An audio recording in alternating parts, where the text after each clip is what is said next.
भारत में हर कोई रामायण की कहानी से परिचित है। बच्चे तक जानते हैं कि माता सीता से शादी के बाद भगवान राम को 14 वर्ष के लिए वनवास जाना पड़ा था।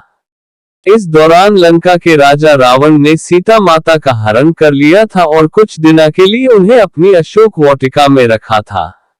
लेकिन सवाल यह है कि क्या आज वास्तव में अशोक वाटिका श्रीलंका में मौजूद है, और अगर है तो वह कैसी है। ये सभी बातें यहाँ जाने की लोगों की उत्सुकता को बढ़ाती हैं। तो आइए जानते हैं रावण की अशोक वाटिका से जुड़ी कुछ दिलचस्प बातें। अशोक वाटिका रावण के महल के अंदर बनी हुई थी।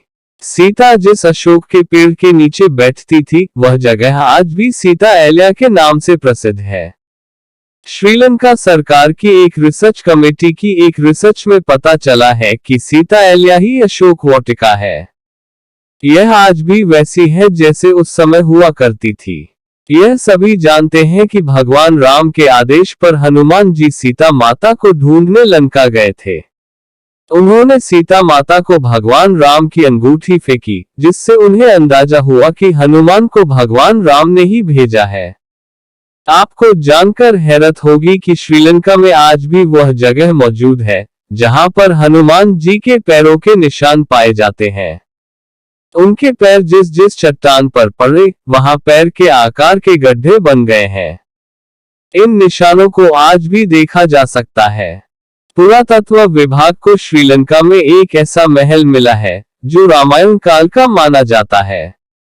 रामायण में इस बात का वर्णन है कि हनुमान द्वारा लंका जलाए जाने के बाद यहाँ की मिट्टी काली हो गई थी, जो आज भी काली है, जबकि श्रीलंका के अन्य भागों के मिट्टी लाल है। इस वाटिका में जाने के बाद अशोक के पेड़ सबका ध्यान अपनी ओर खींचते हैं।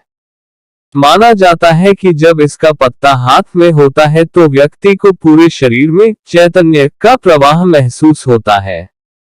इस पेड़ की खास बात है कि पेड़ पर साल में 2 बार लाल फूल खिलते हैं।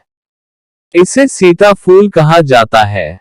बताया जाता है कि इस पेड़ ने माता के जैसे प्रेम देकर सीता का दुख दूर किया था, इसलिए इसे अशोक वृक्ष कहते हैं।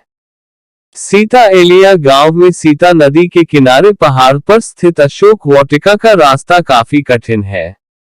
पहाड़ घने जंगल से भरा हुआ है, यहाँ तक कि यहाँ आसपास रहने वाले लोग भी जंगल में जाने की हिम्मत नहीं करते।